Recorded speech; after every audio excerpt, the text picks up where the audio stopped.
Assalamu alaikum. My name is Bisma Asghar and today we are going to study Test Yourself 9.2 from chapter 1. तो आइए चलते हैं lecture की तरफ. First question is define law of mass action.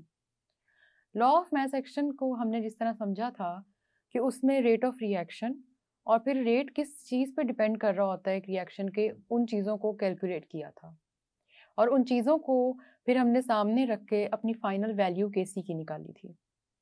इस question में लेकिन अभी हमने इसको सिर्फ डिफाइन करना है. डेफिनेशन के लिए ज़रूरी है कि आपको ये बात याद रहे कि रेट ऑफ रिएक्शन किन किन चीज़ों पे डिपेंड कर रहा है और उसका रिएक्शन के साथ लिंक क्या है. एज इट इज़ जैसे ही हम इक्वेशन लिखेंगे उसी तरह से हम उसको ट्रांसलेट करके डेफिनेशन भी बनाएंगे. Definition is that the rate of a reaction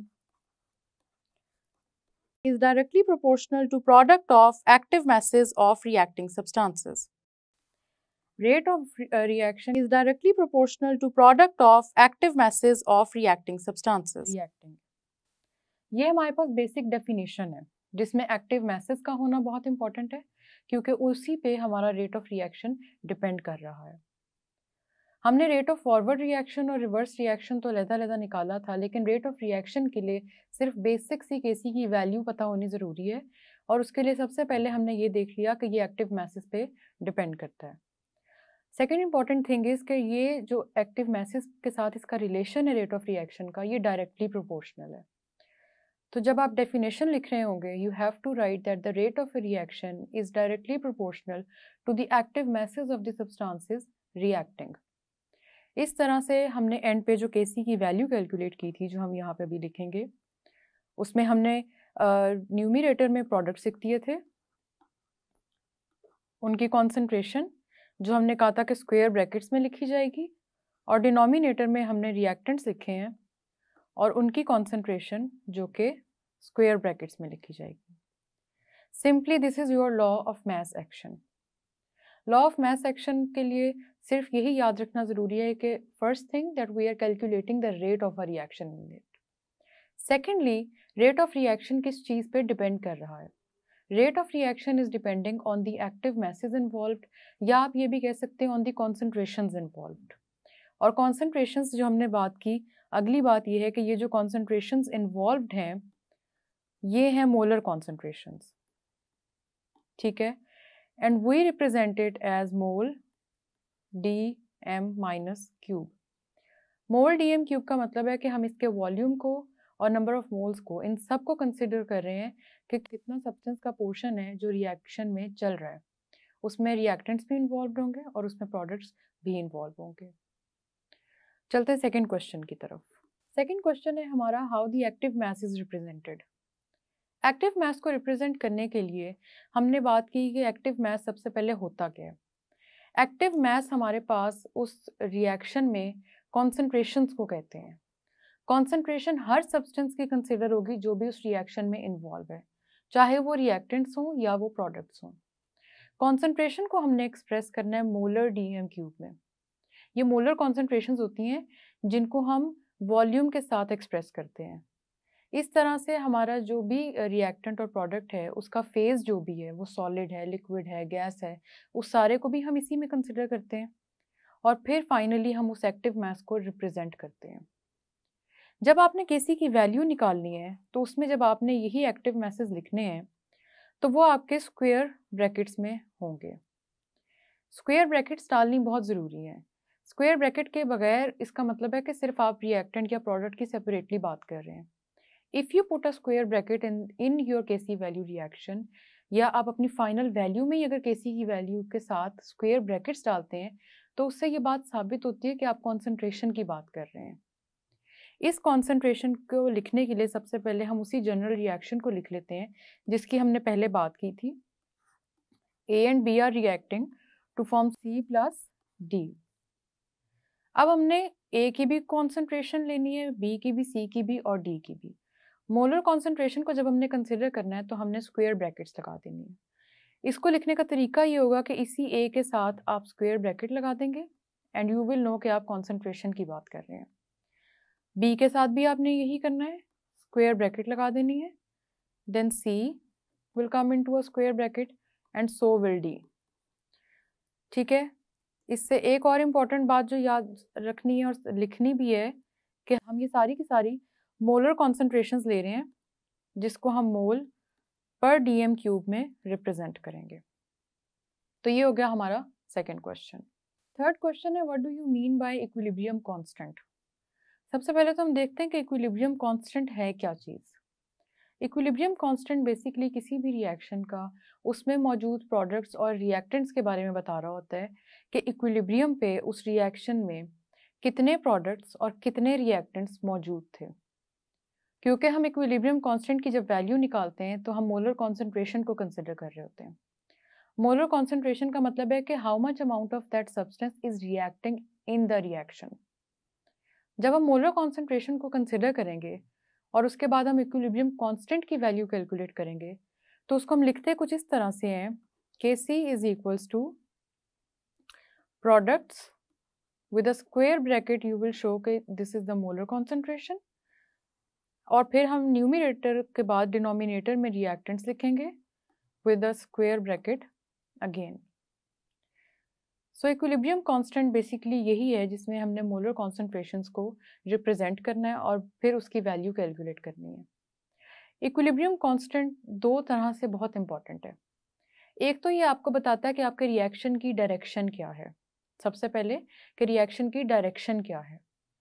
reaction की डायरेक्शन का ये मतलब है कि आपका जो रिएक्शन है वो फॉरवर्ड डायरेक्शन में जा रहा है या रिवर्स डायरेक्शन में जा रहा है। ये पहली इंफॉर्मेशन है जो आपको इक्विलिब्रियम कांस्टेंट से मिलती है। दूसरी इंफॉर्मेशन ये है कि आपको अपने इक्विलिब्रियम कांस्टेंट से ये पता लग जाता है कि रिएक्शन मिक्सचर के अंदर कितनी कॉन्सेंट्रेशन रिएक्टेंट की और प्रोडक्ट की प्रेजेंट है। हमने बात की थी इक्विलिब्रियम पे जो कॉन्सेंट्रेशंस हैं वो कांस्टेंट हो जाएंगी। वही कांस्टेंट जो कॉन्सेंट्रेशंस हैं उसका हमें केसी की वैल्यू से आइडिया हो जाता है। तो हमारे पास सबसे पहले अगर मैं यहाँ पे आपको एक एग्जांपल दूँ, A plus B is forming C plus D. अगर इसकी केसी वैल्यू से आपको ये पता लगता है कि यहाँ पे रिएक्टेंट्स की अमाउंट बहुत थोड़ी है, ये जो हमने एग्जांपल के तौर पे रिएक्शन लिखा है इसका इक्विलिब्रियम कांस्टेंट जब हम कैलकुलेट करेंगे तो इसमें हमारे पास न्यूमरेटर में आ जाएगी C की कॉन्सेंट्रेशन, देन D की which we represent with square bracket, और डिनोमिनेटर में आ जाएगा A एंड B। ये इक्विलिब्रियम कांस्टेंट की वैल्यू है। यहाँ पे हमारा ये क्वेश्चन भी कंप्लीट हो गया। नेक्स्ट क्वेश्चन में हमने जो हमारे पास तीन रिएक्शंस दिए हुए हैं उसमें कोफिशिएंट की वैल्यू को पॉइंट आउट करना है। कोफिशिएंट क्या होता है? कोफिशिएंट हर रिएक्टेंट और प्रोडक्ट के साथ एक नंबर लिखा होता है जिसको हमने कहा था कि ये नंबर ऑफ मोल्स होते हैं उस रिएक्टेंट के और उस प्रोडक्ट के। इसी को हम कोफिशिएंट कहते हैं। हमने इस क्वेश्चन में अब कोफिशिएंट की वैल्यूज को जब पॉइंट आउट करना है तो आप यही देखेंगे कि रिएक्टेंट और प्रोडक्ट्स के साथ कितने नंबर ऑफ मोल्स लिखे हुए हैं। अगर आप इस पहले रिएक्शन को कंसिडर करें तो A के साथ 2 लिखा हुआ है, विच मीन्स कि इसका कोफिशिएंट ये 2 है। ठीक है, A का कोफिशिएंट 2, B के साथ आपके पास 3 लिखा हुआ है तो इसका कोफिशिएंट हो जाएगा 3, C के साथ आपके पास 4 है और D के साथ आपके पास 2 है। ये कोफिशिएंट्स क्यों इंपॉर्टेंट है कि जब हमने केसी की वैल्यू कैलकुलेट की थी और हमने बात की थी कि कॉन्सेंट्रेशंस बहुत इंपॉर्टेंट है रिएक्टेंट और प्रोडक्ट की, तो उसमें हमने देखा था कि यही नंबर ऑफ मोल्स या कोफिशिएंट्स हमने पावर के साथ लिख दिए थे रिएक्टेंट्स और प्रोडक्ट्स की कॉन्सेंट्रेशंस पे, स्क्वायर ब्रैकेट्स पे पावर के साथ हमने इन्हीं को लिख दिया था।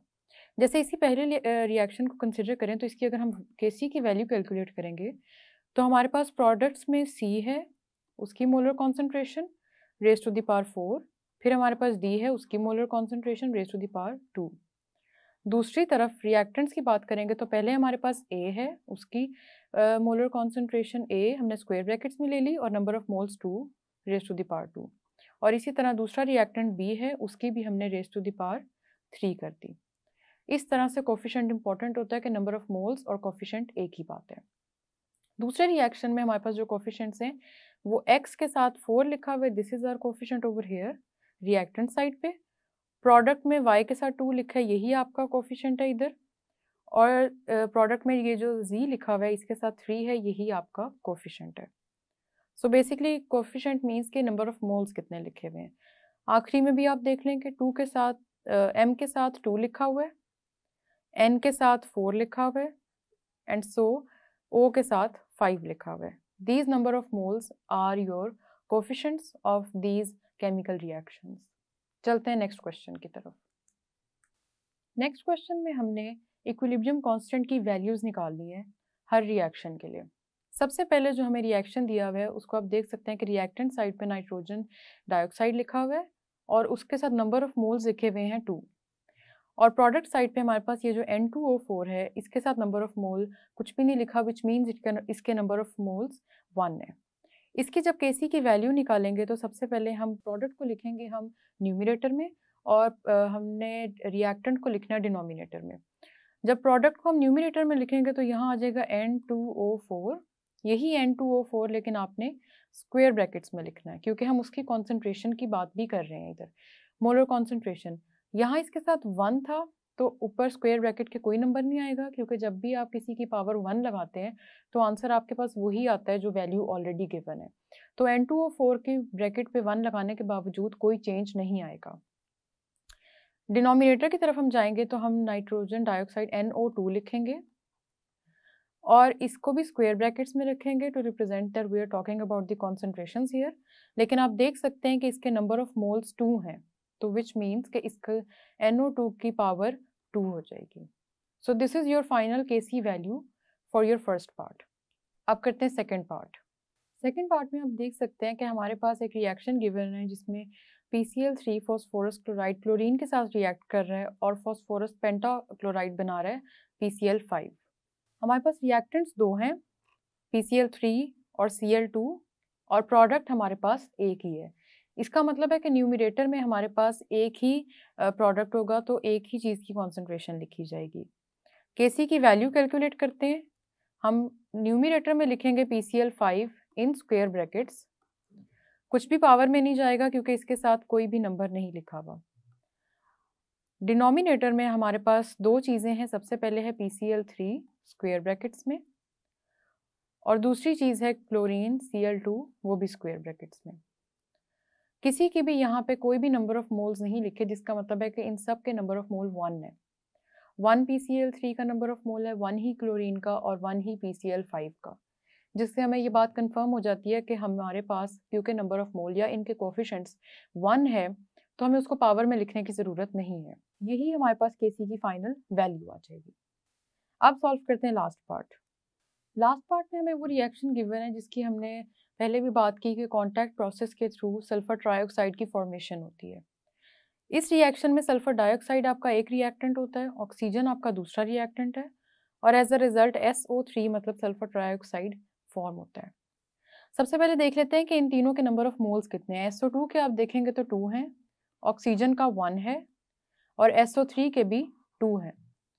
केसी की वैल्यू का वही हमारे पास रूल है, आपने न्यूमिनेटर में प्रोडक्ट्स को लिखना है जो कि हमारे पास है SO3, इसके साथ लगाएंगे स्क्वायर ब्रैकेट्स और इसके नंबर ऑफ मोल्स को पावर की फॉर्म में लिख देंगे जो कि है 2।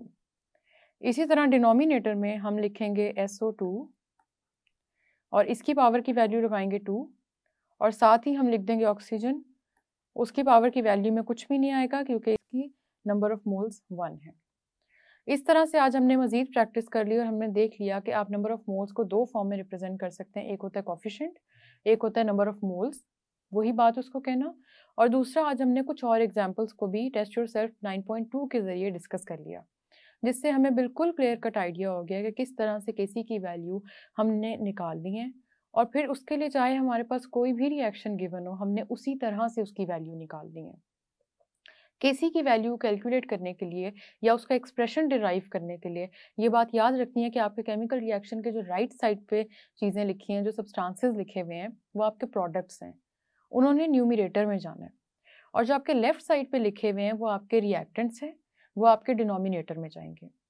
उनके साथ जितने भी नंबर ऑफ मोल्स लिखे हैं वो पावर की फॉर्म में चले जाएंगे। जब वो पावर की फॉर्म में चले जाएंगे तो उसके बाद हम उनको स्क्वायर ब्रैकेट्स के ऊपर लिख देंगे और इस तरह से हमारी पूरी की पूरी केसी की वैल्यू डिराइव हो जाएगी। It doesn't matter which reaction you are given for practice. आपको ये पता लग गया कि आपने किस तरह से केसी की वैल्यू कैलकुलेट करनी है, तो वो किसी भी रिएक्शन के लिए हो जाएगी और किसी भी रिएक्शन के लिए वो पॉसिबल है। याद रखने वाली चीज़ें हैं एक्टिव मास की डेफिनेशन कि वो क्या होता है, लॉ ऑफ एक्शन की डेफिनेशन और उसके अलावा ये कि इक्विलिब्रियम कांस्टेंट हमारे लिए क्या है और वो क्यों इम्पोर्टेंट होता है। उसके बाद हमने केसी की वैल्यूज़ को डिस्कस कर लिया और इस तरह से आज हमारी प्रैक्टिस अबाउट केसी और किसी भी केमिकल रिएक्शन से केसी को डिराइव करना और उसको लिखना कंप्लीट हो गया। तो आज हमने टेस्ट योरसेल्फ 9.2 को सॉल्व किया। हमने डिफरेंट तरह के रिएक्शंस की फिर से केसी की वैल्यू निकाली और अभी हमें लॉ ऑफ मास एक्शन बिल्कुल सही तरह से समझ आ चुका है। इसके बाद हम लोग आगे इसके मज़ीद केसी के यूनिट्स पे जाएंगे फ्रॉम द नेक्स्ट लेक्चर। तो मिलते हैं नेक्स्ट लेक्चर में। अल्लाह हाफिज़।